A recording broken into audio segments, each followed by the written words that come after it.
UCSF and the PFS program is that we help design the randomized controlled trial study design, and we're the program evaluator for the 6.25-year project. Some of the challenges in working with administrative data is that data are often siloed from one another. So healthcare data don't speak to behavioral health data, don't speak to data from the jail system, and often those don't speak to housing data. And especially for chronically homeless individuals who are interacting with all parts of the county system, you really need all those data sources to get a complete picture. One of the biggest challenges that we face in trying to better utilize our data is complying not only with all of the legal protections that must be complied with very thoughtfully in order to utilize that data. And that's been a consistent challenge that we've faced, that other governments around the country have faced, and we knew we had to figure out a solution for. When Palantir was approached for this project, we knew we had to do it. It was right at the intersection of types of projects we like to work on. First, there's a clear need for data and better data infrastructure. Second, it's mission-oriented and socially impactful. Third is that it really values outcomes, which is core to Palantir's philosophy. And fourth, it's right in our backyard. Palantir built an integrated data platform that links across key social services databases to provide a holistic view of homeless clients within the county. So now Abode, UCSF, and the county can all log into the system and see not only real-time how the program's tracking, but also be able to look at trends and do analyses on how to make social services better in the future. Teal has been identified in recent years as sort of a political rainmaker for the Republican Party, which is interesting to me because, you know, he's a Silicon Valley guy, and on the surface, it doesn't necessarily seem to be, you know, a great match with the Republican Party. But I think it's important to understand that moving forward, the whole technological social engineering element that's advancing tied to digital identity and what works government, they really need the conservatives on board. Because really the last 2 years have shown that the liberals and the progressives don't get that the underpinning of these social impact markets is really very devious and not meant to actually help people. Despite these terrible power imbalances and the rollout of this militarized technology, that things are going to improve for vulnerable populations. And I can't begin to explain why they think that is, but there's been no indicator over the last 2 years that the progressive liberal left is going to come along anytime soon. The biosurveillance state needs to pull in the conservatives. So then in that context, I think it makes sense that Peter Thiel is being that rainmaker at the moment, and that there's such an emphasis within the blockchain crypto space to be going after red states or sort of purple states like Colorado. Get them on board with this understanding that somehow these decentralized technologies are going to preserve their rights and their access to free markets. When really the free markets are not going to be for your everyday person, it's going to be free markets for AI-driven hedge fund portfolios.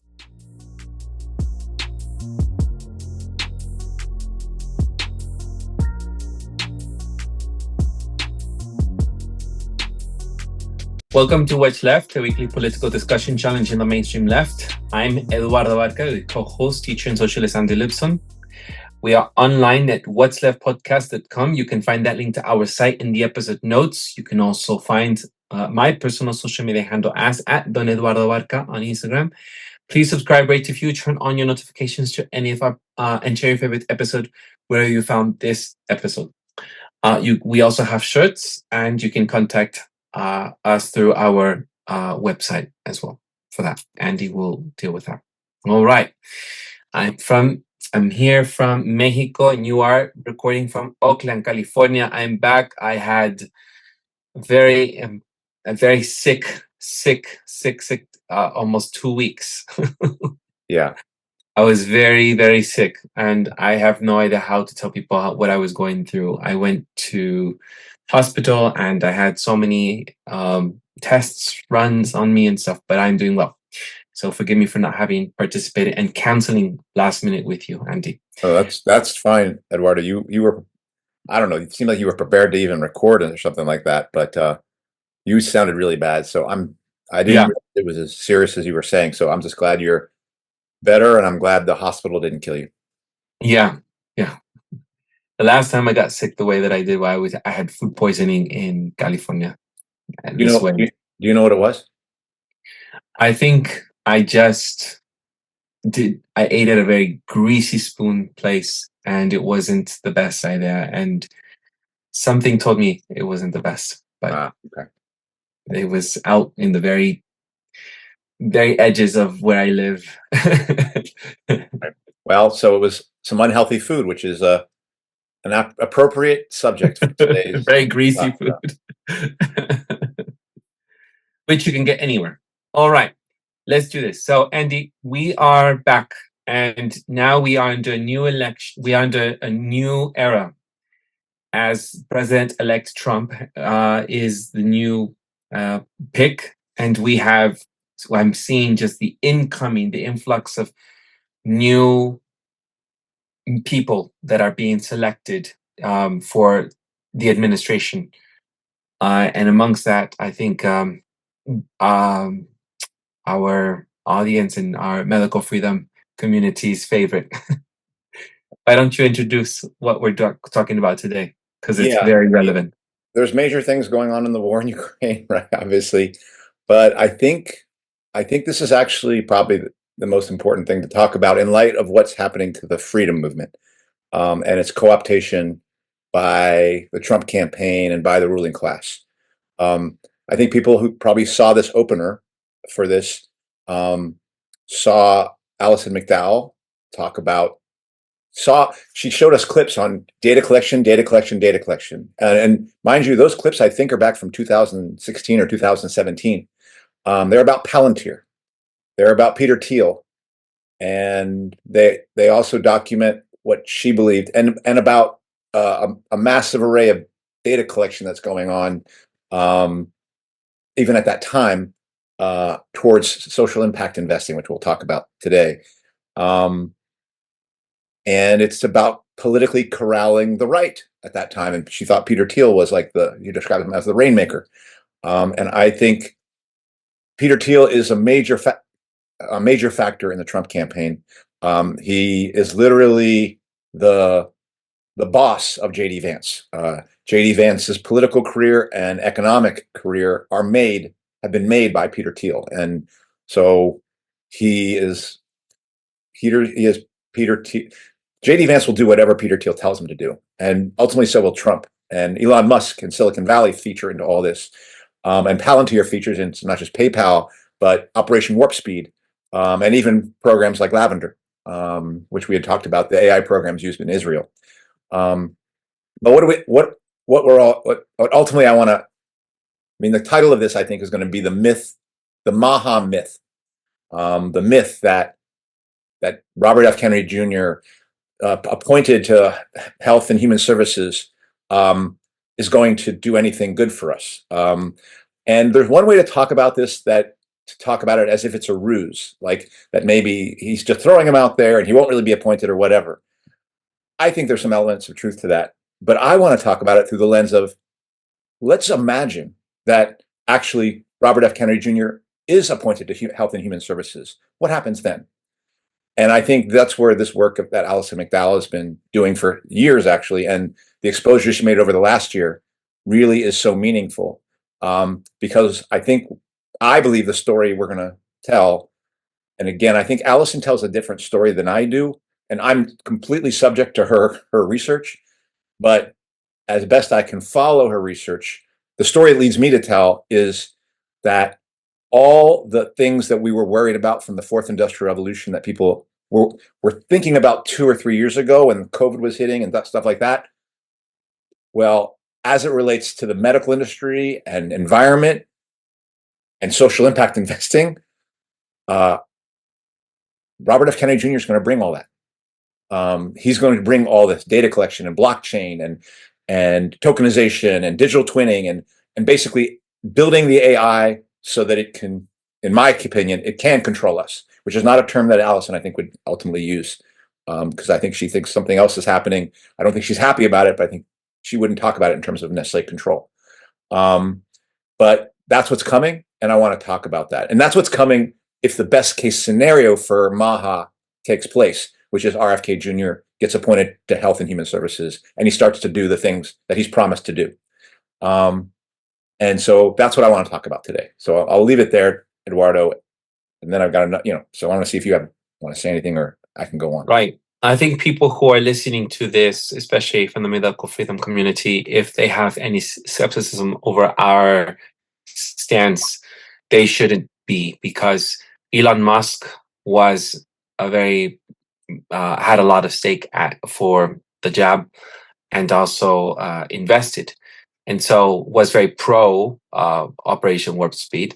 So if you look at the biggest contributor, or one of the many faces that were during the campaign, was Elon Musk. So I think people should really look into this if they're already from the start not willing to listen to this, because they might think that we're just hating on Robert F. Kennedy Jr. And I don't have to do anything more but for you to check that on your own. I don't know if I feel as comfortable going into the specifics, because we've already been striked, and Andy doesn't really care at this point. And I hope that we can make it through this episode without getting our video blocked and our channel taken down. So let's see what we do. Let's see. But that's all I have to say about Elon Musk. So if you are ready for this ride, please listen up. I think there's a lot that's going to be impacting. Yeah. And so the overview I want to give to this is the freedom movement has lost its way. The freedom movement at one point was concerned about the fourth industrial revolution, Klaus Schwab's plan for the Great Reset, and was concerned about data collection and transhumanism and singularities, and a technocratic takeover of society, actually. Again, and these are not things the way Alison would put them any longer. And I'm not even sure those are the things that I would say are ultimately the plan. I still look at it, my story, a term Alison has used as reality tunnel, really still sees this through the lens of capitalism and capitalist classes vying for power and using their exploitation of the working class and as partly or as a tool for competing. But the things that all the surveillance people were worried about before, they stopped thinking about it and started to worry about immigration. And in fact, we're inviting surveillance in. All the idea that our schools are being taken over by ed tech and things like that have moved to our schools are being taken over by the trans agenda, which it isn't. Schools not just being taken over by ed tech, they're being dismantled and destroyed by ed tech. And the very process we're going to lay out, I'm going to try to lay out today about blockchain and tokenization and getting everyone on the ledger and Internet of Bodies, for Internet of Things becoming Internet of Bodies. That process is going to be taking place in education as brick and mortar schools are taken apart. And it's going to be a cradle to grave education through AI, and through AI kind of learning about you and directing you in the course of what it says is possible for you. So the very thing I'm going to lay out that Robert F. Kennedy Jr. symbolizes for what he's going to do for health is already taking place in education, and it's not happening from trans people. It's happening because, in my opinion, the capitalist class have a plan for how they're going to use us, and how they're going to turn their AI machine into a war machine they can fight China with. So that's a simplification, but that would be roughly it. And so this is this area of MAHA and Make America Healthy Again is basically a ruse. It's a Trojan horse for bringing in the very things that we said back 3 or 4 years ago in the freedom movement that we were fighting against. You are not, and so if you celebrate Robert F. Kennedy Jr. coming into power as HHS, then you are celebrating the fourth industrial revolution, digital transformation of our world. And so we're going to show a video later about Alison giving a summary of this. I'm not sure it's the best video. It's a kind of a 12-minute video, but I do think it touches on all these things and also allows her, using her voice, to speak about this stuff, because I think she would say it a little bit differently than I would say it, and she knows some of these things more deeply. But I'm going to try to do my best to summarize what I think you're going to hear about. And I think it actually starts with the social impact investing. And what that is basically the idea that your choices as humans, and our choices, are going to be turned into profit-making things for capital.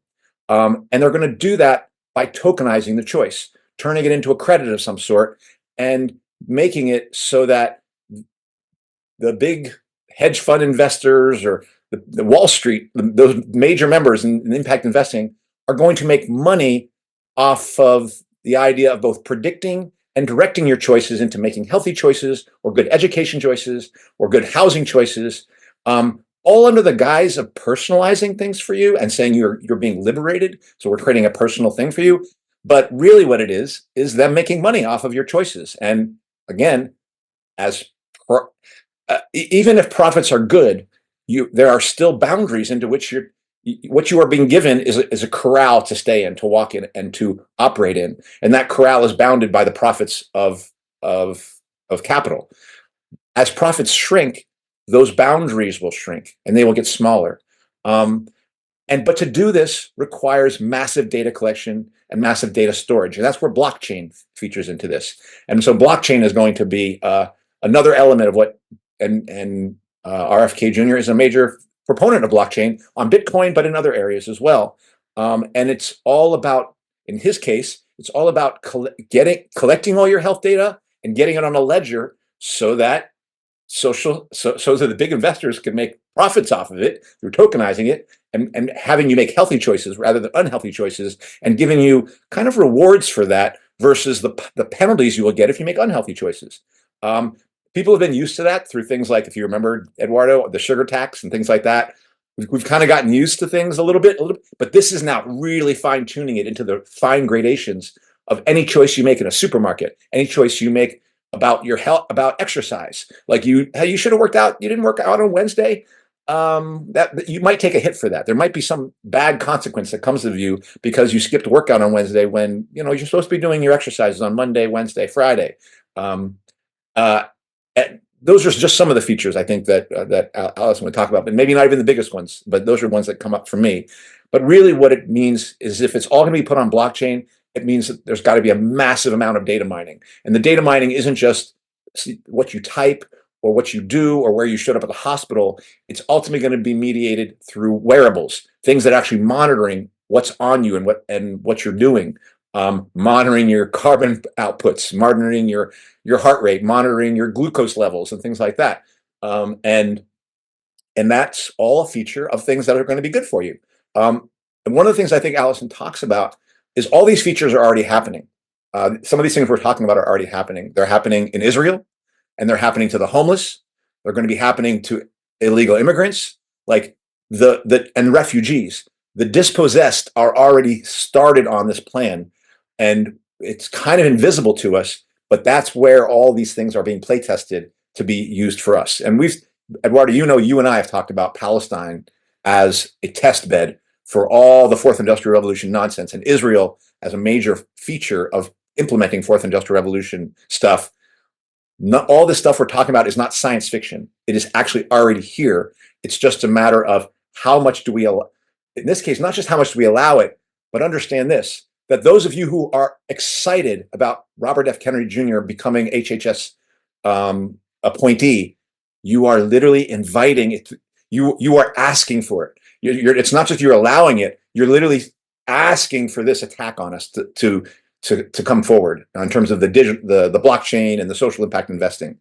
And one other thing I think when we play the video of Alison that comes out of the Internet of Bodies and the data collection and the data mining is the production of a digital twin.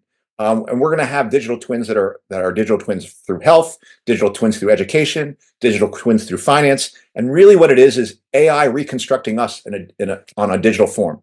And it's trying to basically make the best approximation of us, largely at the end of the day, so it can predict how to just direct us and control us in the way that is most useful for society. But also, can it make predictions about what we will do? And can it refine those predictions? Can it make a digital twin that literally mirrors what I do? And that, in one level, that can become an aspect of pre-crime, which has already taken place in Argentina. But again, and Alison won't talk about it too much in terms of control, but I look at that as definitely something that's happening. It's definitely a disembodiment thing going on. It's definitely AI attacking us, in my opinion. but it fundamentally is us becoming. It is a way for the machine, the capitalist machine, to replicate us and ultimately dispose of us if it doesn't need us. If the replicant can become more useful than the actual real living thing, and that's happening. And the capitalist class knows that's happening because all of this comes down to developing and refining AI. And developing and refining AI is going to create joblessness, and they know that. And that means things like UBI, and they know that. And that means they're going to have to figure out how to use UBI to direct. So all these things of health ledgers and education ledgers and digital twins and things like UBI systems are all going to be a part of both controlling us and nudging us and saying this is where your actions stop. Like you can go this far and no farther. And the capitalist class feeling comfortable that as the divide between rich and poor gets bigger and bigger and bigger and bigger, that their ability to exercise more and more control becomes bigger. Now, I want to say something about the thing you're going to hear from Alison, which is she, I think, would think of this development much more in the realms of like a global brain or things like the noosphere being produced, which are like a gigantic Earth organism that she doesn't really necessarily, in my opinion, say who's behind that, but she does see it as what the end product is. And I think we've talked about noosphere in previous episodes. I don't really buy that that's what's happening in terms of a noosphere creation.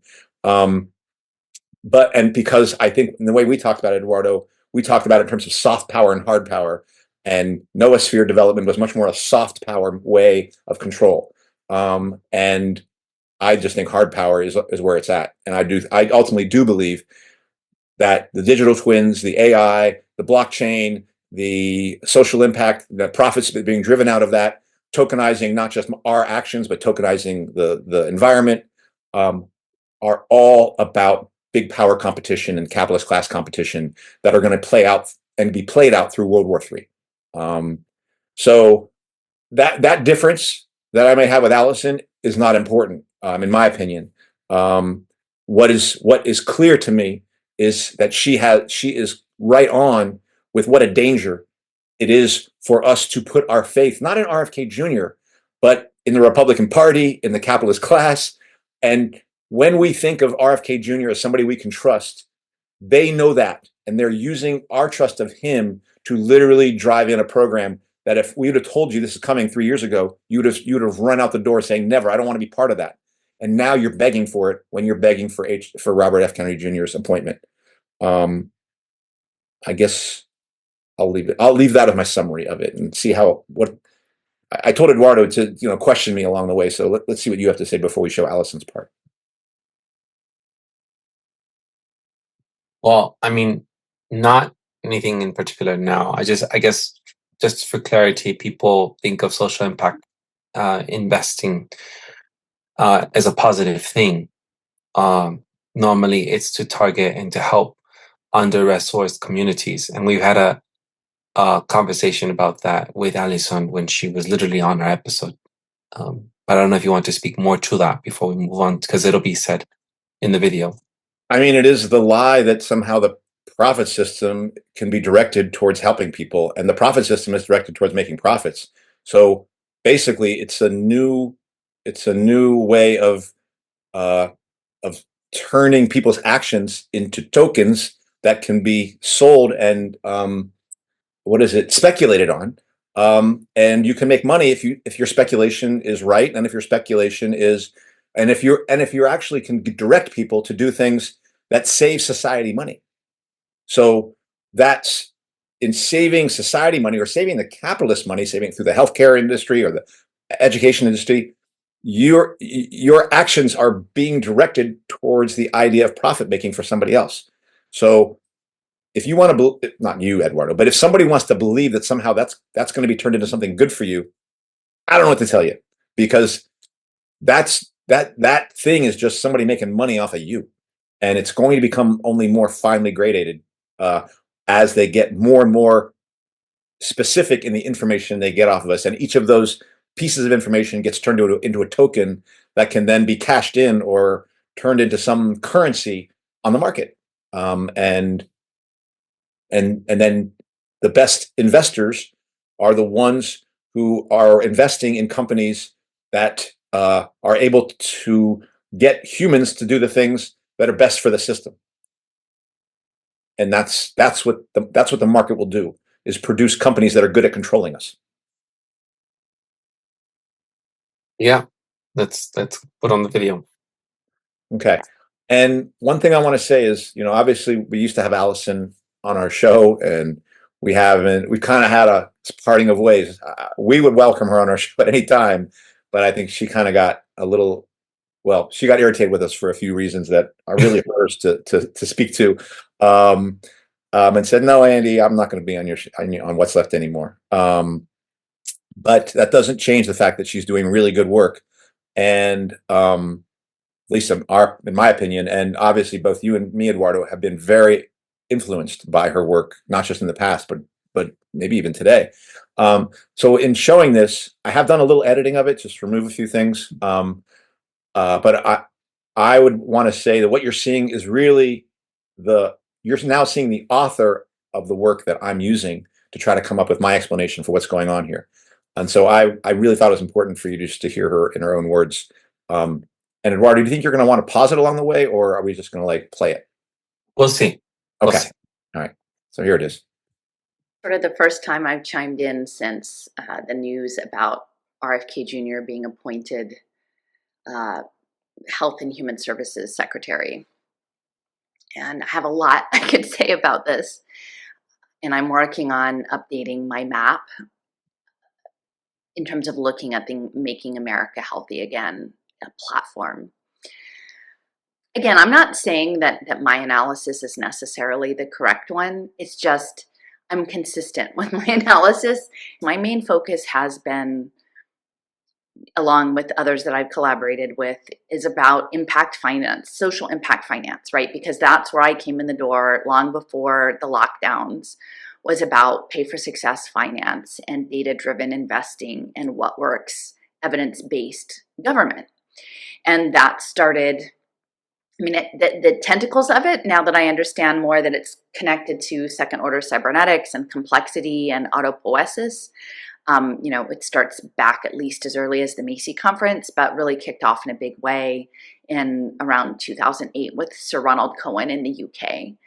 And the person who brought social impact investing to the United States was Michael Bloomberg, the mayor of New York. And this image that I am showing here in the background is from 2008, which is right around the same time that impact finance started to come on the scene in a big way. And it is a fundraiser with NRDC, the Natural Resources Defense Council, where Bobby Kennedy was the lead lawyer for many, many years. It's an environmental organization that is funded by many of the major donors that are pursuing educational technology and social impact finance, among other things, including the Rockefeller brothers. And the honoree at this gala, NRDC's 10th annual gala called Forces of Nature, is, the co-honorees were Michael Bloomberg and Bank of America for environmental leadership. And Bank of America is another financial institution that's heavily involved in pay for success finance. And meanwhile, we're developing the cybernetic infrastructure to create this Gaia noosphere consciousness computer, right? And that is going to be run in part, in my opinion, on blockchain electronic health records. And when you see Michael Bloomberg there, he was the UN ambassador not only for climate, but also for preventable disease for the World Health Organization. So that means chronic illness, which is exactly what Bobby's doing with his Make America Healthy Again. It's managing chronic illness. And so many of these social impact bonds are targeting chronic illness like obesity, diabetes, and heart disease, all of which involve behavior modification, management of food systems and diet, and continuous glucose monitoring. And these are all suited to wearable technology and remote patient monitoring. And connected to these investment vehicles in social impact bonds.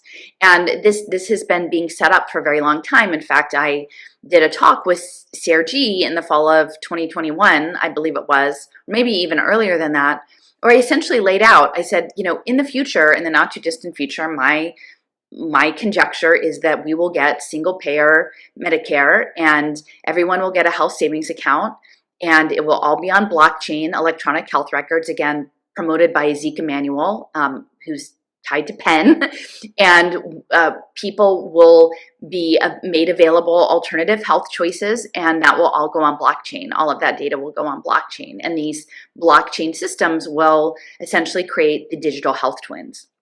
And so you'll have, including mental health, because also clearly Bobby is working in the addiction and mental health space, another huge social impact bond area.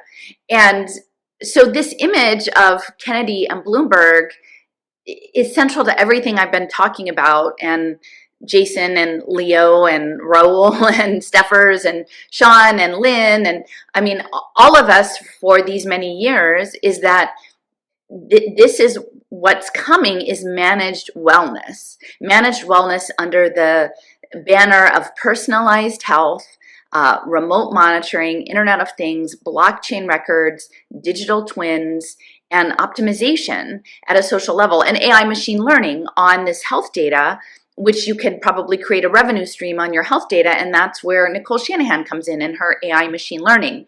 And all of this was really pioneered very much in the Israeli health system, which is socialized medicine, and that work has already been done, and clearly we know where Bobby stands in that relationship, right? And so he's working in carbon. This is sort of the first time I've chimed in since the news about RFK Jr. being appointed Health and Human Services Secretary. And I have a lot I could say about this. And I'm working on updating my map in terms of looking at the Making America Healthy Again platform. Again, I'm not saying that my analysis is necessarily the correct one. It's just I'm consistent with my analysis. My main focus has been, along with others that I've collaborated with, is about impact finance, social impact finance, right? Because that's where I came in the door long before the lockdowns, was about pay for success finance and data-driven investing and what works, evidence-based government. And that started, the tentacles of it, now that I understand more that it's connected to second-order cybernetics and complexity and autopoiesis, it starts back at least as early as the Macy conference, but really kicked off in a big way in around 2008 with Sir Ronald Cohen in the UK. And the person who brought social impact investing to the United States was Michael Bloomberg, the mayor of New York. And this image that I am showing here in the background is from 2008, which is right around the same time that impact finance started to come on the scene in a big way. And it is a fundraiser with NRDC, the Natural Resources Defense Council, where Bobby Kennedy was the lead lawyer for many, many years. It's an environmental organization that is funded by many of the major donors that are pursuing educational technology and social impact finance, among other things, including the Rockefeller brothers. And the honoree at this gala, NRDC's 10th annual gala called Forces of Nature, is, the co-honorees were Michael Bloomberg and Bank of America for environmental leadership. And Bank of America is another financial institution that's heavily involved in pay for success finance. And meanwhile, we're developing the cybernetic infrastructure to create this Gaia noosphere consciousness computer, right? And that is going to be run in part, in my opinion, on blockchain electronic health records. And when you see Michael Bloomberg there, he was the UN ambassador not only for climate, but also for preventable disease for the World Health Organization. So that means chronic illness, which is exactly what Bobby's doing with his Make America Healthy Again. It's managing chronic illness. And so many of these social impact bonds are targeting chronic illness like obesity, diabetes, and heart disease, all of which involve behavior modification, management of food systems and diet, and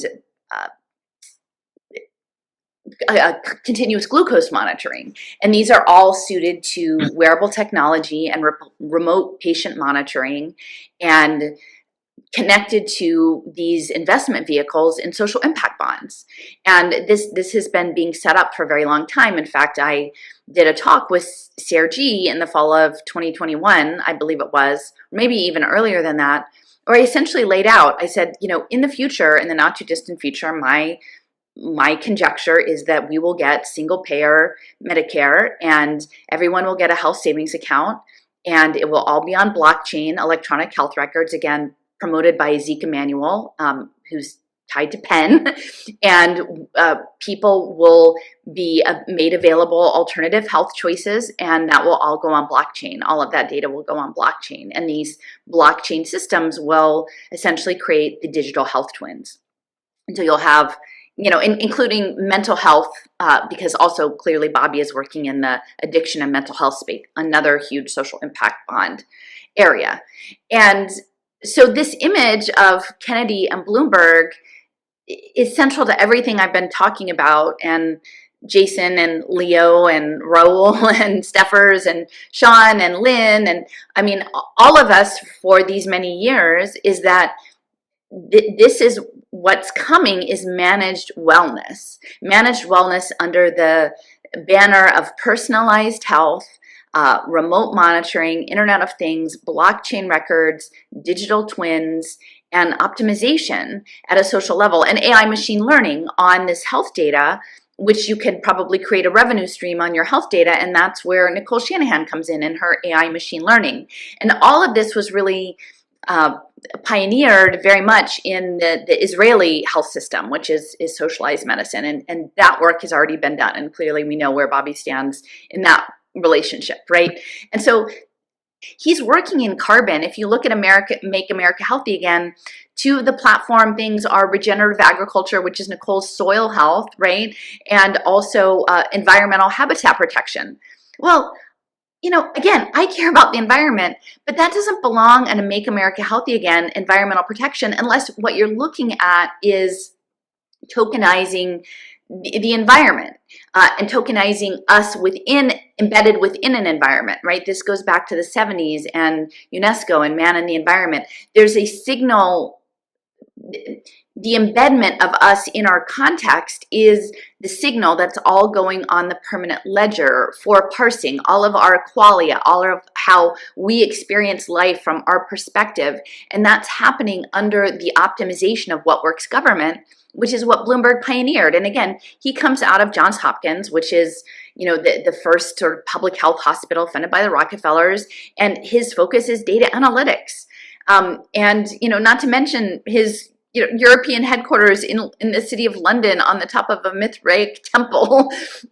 There's stuff that's going on, and it's not all esoteric, but I've been trying to sort of bring people's attention to public interest technology, the commoning, right? Bloomberg was a major force behind the creation of Cornell Technion on Roosevelt Island that is bringing small data, Deborah Estrin's small data lab, where she came out of UCLA, and she was a central person in the creation of the Internet of Things. And this small data lab with, I'm trying to think, his name is maybe Josh Shapiro, and WellCoin, giving you tokens for wellness behaviors, and creating online shopping carts that track your habits.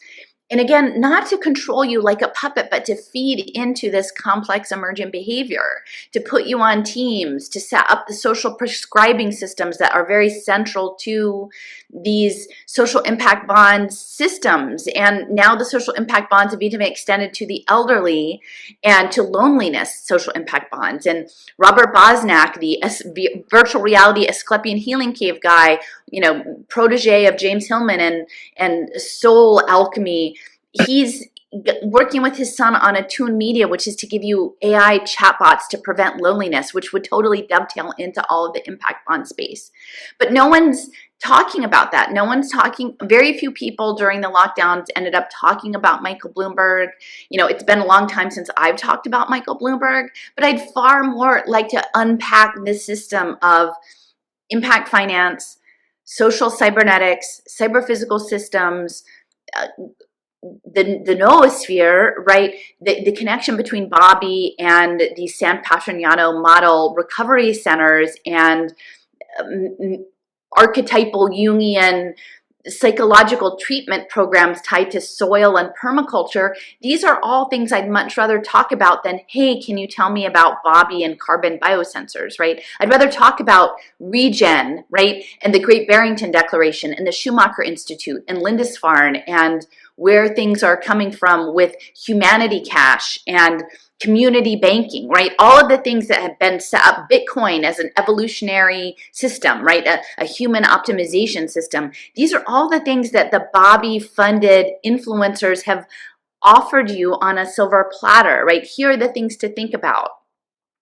When are we going to talk about continuous blood glucose monitors and Esther Dyson and ways to wellness and managed wellness as the next system, right? Your participation in a participatory universe, right? How you manage your gut health, what the choices you make in your alternative health treatments, how you're going to work with your biofield tunings and your acoustic forks and all of these things, your shamanic practices that are all going to go on your electronic health record and then be used for data mining by AI systems in terms of managing this emergent superorganism and all the little holons that go into that.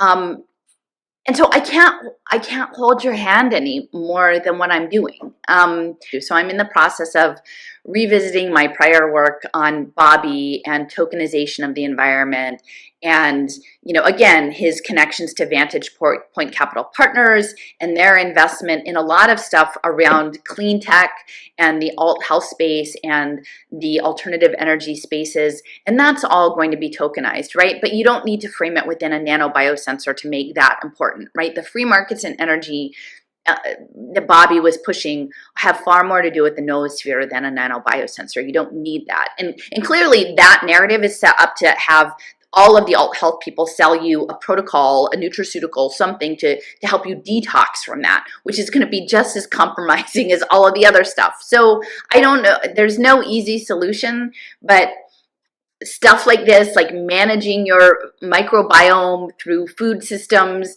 and how it relates to, you know, me trying to get fuel points on my Kroger loyalty program card to like live on a budget and get my digital deal that I have to have an app for to like scan the QR code.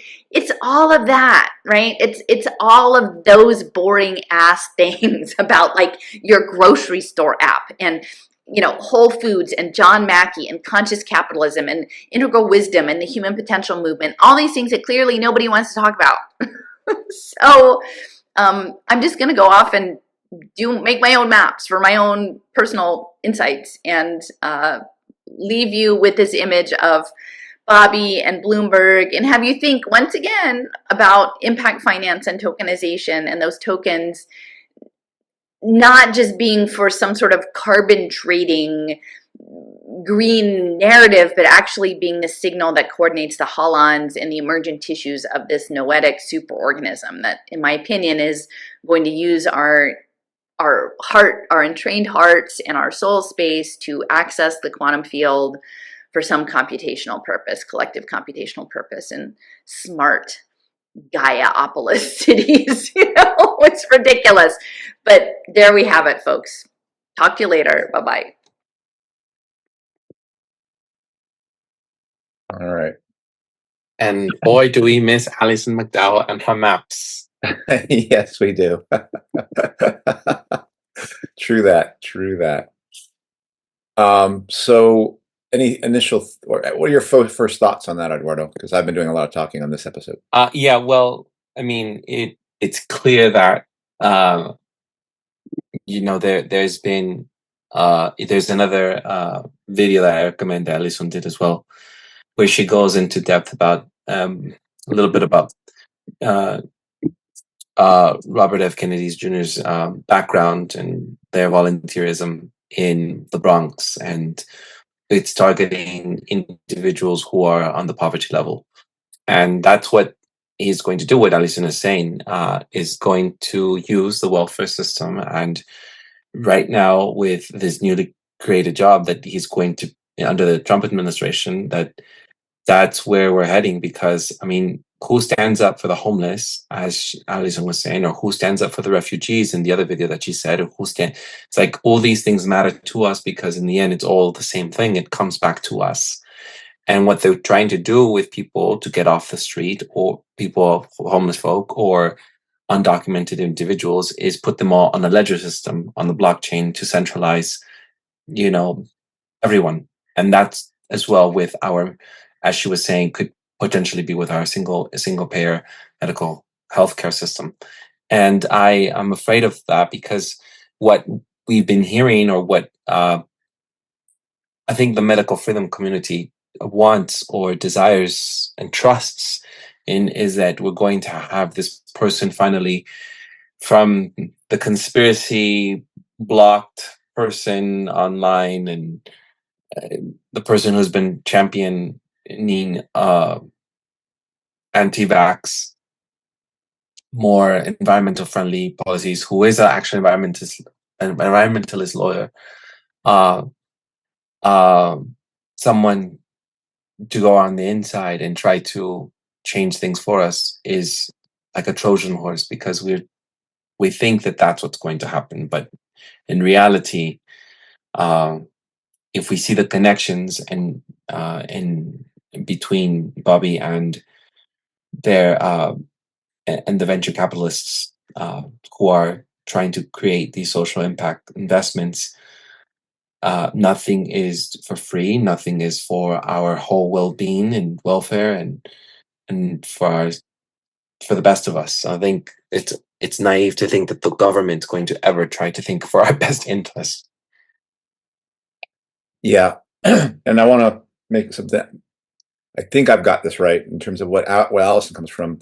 You mentioned this as a centralization process, like centralizing blockchain and centralizing data in some place. And that opening thing when we started the episode, when they talked about this data, your homeless data, your housing data connected to your health data, connected to your, like, that process. Both you and I would say that's a centralizing process. I want to, just because I want to respect what Alison is saying, I think Alison might have said that before, but I think now, even though she would say this is just as pernicious as what you and I see, is like it's just as dangerous, I don't think she sees it as a process of centralization. I actually think she sees it as a process of decentralization, of democratization, but democratization of a data collection, democratization through data collection and through creating a global brain, like creating this communal brain that we're going to be part of. That's the noosphere she's talking about. So some of the terms that might be like Gaia and some of those things that might be less familiar to people should go into her Wrenchinthegears work or check out her videos to find out more about that. I agree with you, Eduardo, that this is centralization. And it is centralization to control. Like Alison would say, no, it's not necessarily control you, but to collect you. We're going to collect you and use you, like in the Matrix, when everyone's connected, through their entire bodies and through their entire lives to a machine. And I do think that this is for control. I do think that they know they're not just going to be controlling us at work. They're going to be controlling us. They're not just controlling us as workers now. They're controlling us as consumers. So all the tentacles of capitalist control are getting tighter and tighter. One could have said that at work I'm a slave, but then when I leave work, there's a kind of liberty. That space is now going to be you are going to be wrapped up now, even in that space. And it's necessary not because they're evil, but because they are constantly on the search of profits and constantly on the search of resources and constantly on this. And there's a cost, and the number of resources is limited. The desire for the resources is exponentially growing, and these giant capitals of China and Russia and United States and Europe and Brazil are colliding into each other, in India, and it's going to be a violent collision. Capitalism is a violent system as it is, and this whole process is going to be violent, and it's going to require control. I do see it as like in when these Roman chariots, you had to get the horse on a rein in order to like ride your horse. And so each of these capitals are going to have to rein in their working classes at work and outside of work in order to do what they need to do. That's how I look at it, at least. Yeah. Go ahead. No, it's just the way that I think that this is going to be sold will be in the Make America Healthy Again, is going to be all targeting obesity, diabetes. It's all these behavior modification investments into trying to remotely control or monitor patients.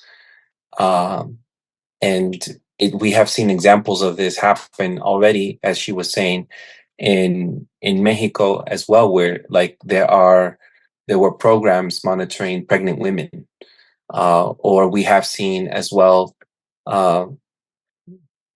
some pharmaceutical companies carry out experiments in Africa and monitoring and collecting data, which is what everything led to what eventually happened in 2020, which was they were able to then do, and only then get better at it, or get was able to cleanly follow and data track with what we were having to do with registering how many times we were getting tested, or the ledger becoming from paper to apps, and then apps tracking everyone. So I think that that's what's going to happen, not just with the event that sparked 2020, but rather now in all these areas that I mentioned: obesity and homelessness, and all kinds of use in the medical field. So I'm really afraid of it, because what I think Alison McDowell was saying is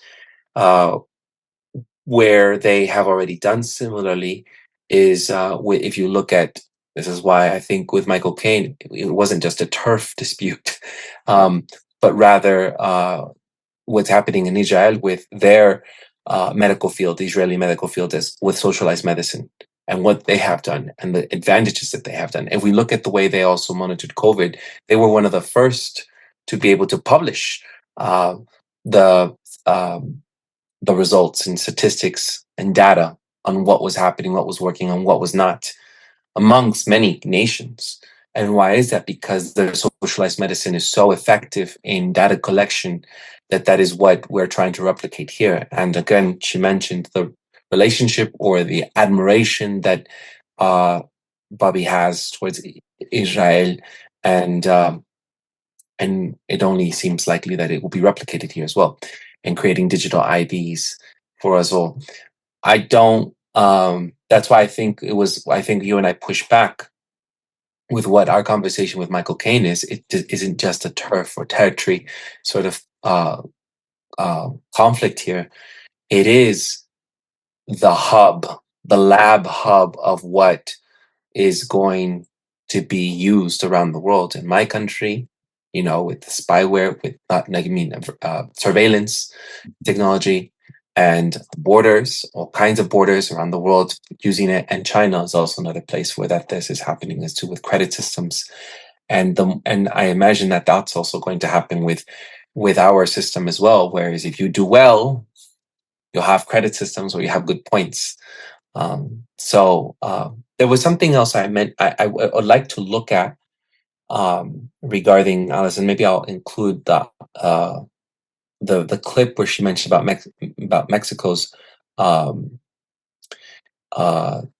monitoring of pregnant women. She said that if any time you have poor women of color, or anybody, that's where you start with, right? You always try to start with people who are at a disadvantage right? Whether it be the homeless in SF or in Oakland or in New York or the undocumented. And these social experiments that have happened, like in my country, she said, anytime that you are reporting things to the government, you then could be qualified or disqualified actually as a bad mother. And what could happen is even using Child Protective Services, which is a centralized agency, to take away your child. South Carolina was the initial pilot for pay for success finance for maternal health care. And it was through Medicaid. So poor women who were in South Carolina were voluntarily put on a program, on an app to get parenting information, good parenting information. And this app was developed by Pam Omidyar, the wife of Pierre Omidyar, who's doing the One World Good ID. And Pam was she runs this medical tracking system called Hope Lab. And so these poor mothers were supposed to interact with this app. And again, it was voluntary, but the backers, including, I think, the Duke Endowment, which is, again, J.B. Ryan and parapsychology, and Google and Medicaid was all part of this. So Bobby's fingers are going to be all in this kind of stuff, right? And since my initial looking at this, I'm realizing that if they're after the children, because the children have a particular connection to the field, they haven't been fully domesticated yet, right? And so when I was doing my research about the conditional cash transfers in Mexico in the 90s, now this is pre-digital UBI, but early it seems to me very clear that they're setting this up. Now these conditional cash transfers tied to maternal health care, and especially health disparities for Black and brown women, they were saying, okay, we're doing telemedicine now with this high-tech remote telemedicine, and here, put this phone on your pregnant womb. Right? Put this electromagnetic device on your womb. Now, we compare that with Mary Lou Jepsen and her infrared scanning phone systems, and we have to wonder, what is this all about, right? This pay for success finance where you're getting into vulnerable communities and especially pregnant women of color, and you're sticking these devices on them and you're connecting these apps to them. Yeah, it's voluntary to what end? At some point, are you going to have a certain score to take your baby home if they're born in the hospital? If you don't meet the app score, your child gets put into protective services, and who knows what happens to them at that point. It's very troubling. and so the fact that Ramaswamy was pitching South Carolina pension management, which is, there was pushback from the state of South Carolina on that pay for success finance system. And so it was very shocking to me to see that this is how this is rolling out.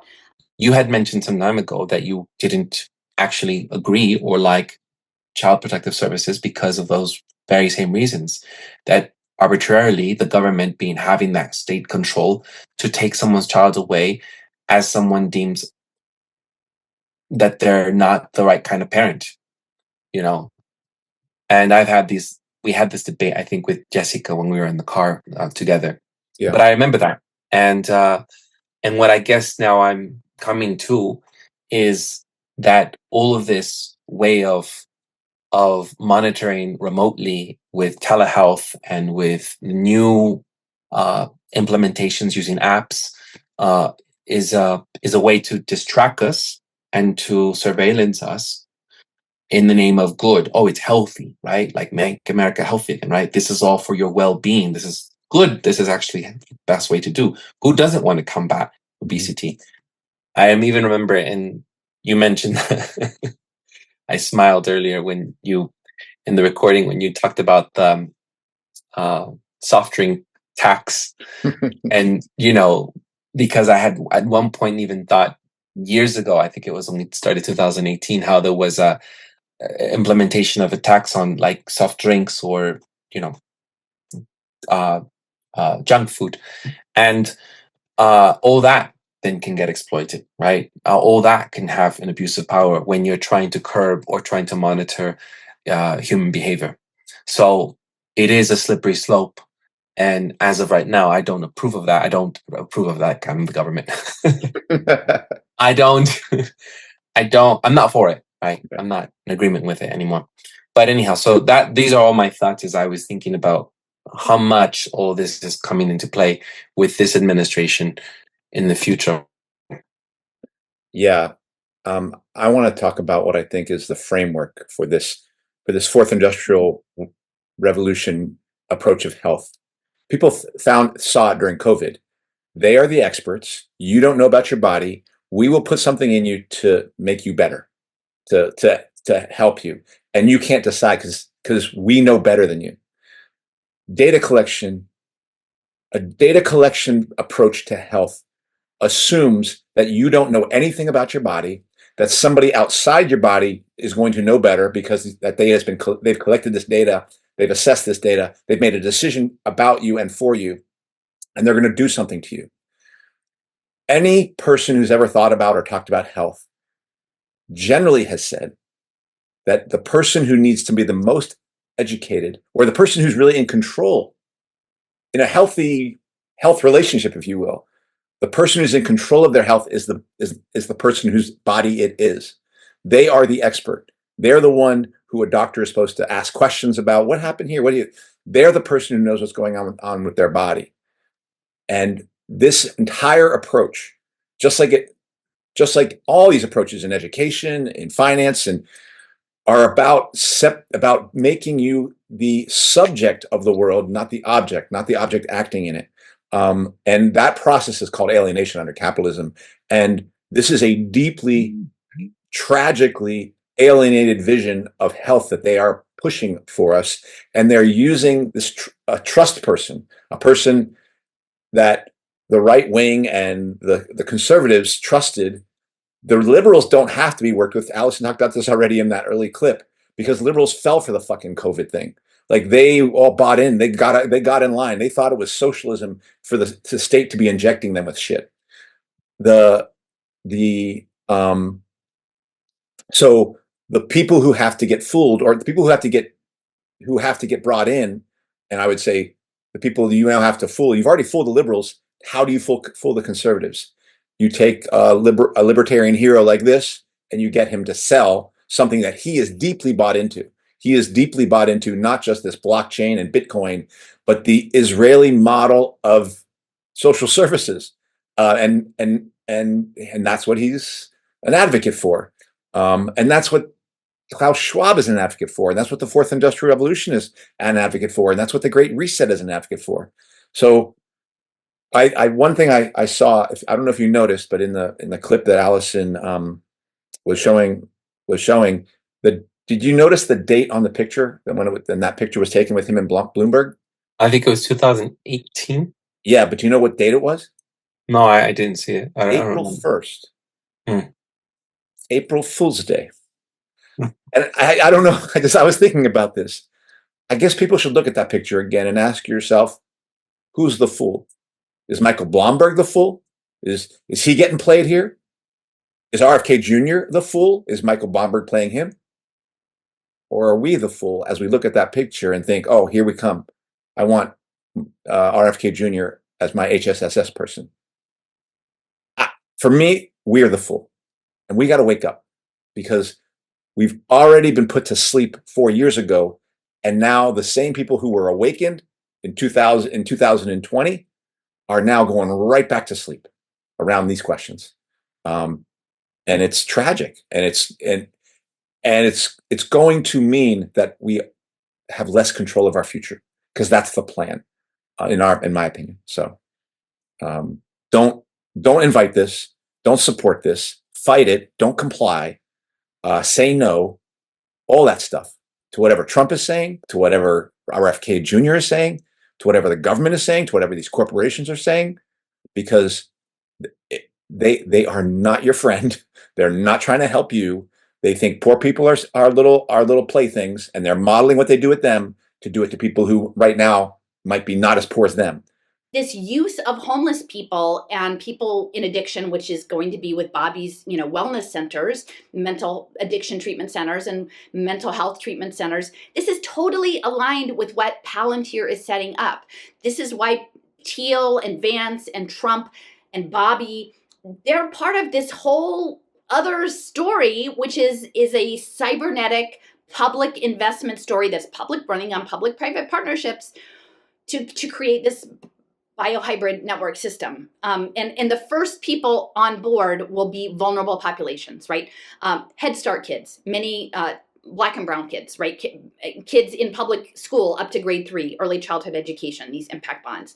The veterans, housing insecure, food insecure, the elderly, these are on the front lines. But if the resistance space isn't really interested, because if you're on the internet all day and doing all these things, maybe you're not a housing insecure person because you have your high-speed fiber connection, then eventually, first they came for those people, then they're coming for you. And so you can't just set this aside and say, well, let me channel some more Catherine Austin Fitts and figure out where to put my money. No, we actually have to care about the whole thing. We have to care about the whole thing because we are part of it. None of us are separate from this thing. But for us, we are all the same. We are all just their minions. And we're all just their little gerbils to be on hamster wheels where they collect electricity off of the spinning wheel. And use it for their ends, not ours. So I guess I'll leave it at that. Yeah. I was thinking about all of this and what we could look into another area as well in education eventually. Because I imagine that also data collection will happen and all in the name of trying to help our children. Yeah. Yeah. I mean, just more of it, right? But yeah, that I'm glad you framed it that way, Andy. A lot of people in our community, a lot of people that we used to speak to, maybe they feel that this is, as we said, the savior or solution that they were trying to have. And the lesser of two evils was having Kennedy inside in a Trump administration. But I don't think that this is what people want if they really look into the weeds. And I invite people to look at the Wrenchinthegears website, since we're not able to link, and to see what Alison has posted. And she's called it Web3, What Works Government, and DOGE, the Kennedy legacy of do-gooderism. Mm-hmm. And she goes into the specifics of what she even shared more in depth, and how the grooming of all of this will happen collectively with the way that the administration will have Kennedy do their work. Anyhow, yeah, I don't have much more to say. Nor I. I don't know what we can tell you, people, but it's not going to sound a lot like Alison saying, "Wake up." This is Alison's point of view, though. Can I just read one paragraph? She says, "Yeah. My thought experiment is that Peter Thiel, Palantir, an all-seeing eye set up as social impact bond evaluator and data governance advisor, is actually administering a Web3 fitness landscape intended to groom the collective unconsciousness of humanity for distributed intelligence applications utilizing psychedelic and meditative enhanced astral projection into alternative dimensions as self-sovereign nodes in a global biohybrid computing network." That's what you were saying. She has this the idea that everything's going to go into like this cerebral network. Yeah. And so that is her point of view. And of course, people can take a look at her site and her web and her channel. I, like you, I just think all of this is going to be centralized. I don't think that blockchain is going to be decentralized, or as the movement, as my friend Jake would say, for us to get less or no government into our lives. This is a way to actually corral us all into a centralized place and to keep track of us all, to be able to monitor everyone. And that's why it's all connected to the domination of the entire global society and all these wars happening, because you have to have the people at the top to try to monitor the rest of us. Mm-hmm. Anyhow, so that's my point of view, but I just want to share with Alison's, and people can go see her work. Yep. Well, I'm glad we talked about this, and I think I'm calling this the Myth of MAHA, or MAHA Myth Part 1, because I think we have to do it Part 2, because there's other things to say about that are not good about where RFK Jr. is coming from as potential Health and Human Services appointee. I think what Alison is talking about is the problem, though. The other parts are not that they're not a problem. I think she sees more deeply here what's really taking place, because whether we get RFK Jr. or not, what this blockchain and everyone on the ledger in health and in education and in everything and digital IDs, that's coming. And that's coming through Trump or Biden or who the next president is, but it's coming. And it's coming faster, actually. If you look at where these things are developing faster, it's actually coming faster in red states than it is in blue states. Right. So don't think you freedom people have got any allies with the Republicans. You don't. They just got you. So just like liberals are captured by Democrats, freedom people captured by the Republicans. Sad, sad state. So I wish we could wake up. Mm-hmm. Yeah. There's a discussion with Lynn and Alison. Lynn Davenport, if I'm not mistaken. Yeah. That's her last name. Where they're discussing about how that's happening in Texas. And they revisit. Progress has been made around education and ed tech in Dallas than even here in California. So. Mm-hmm.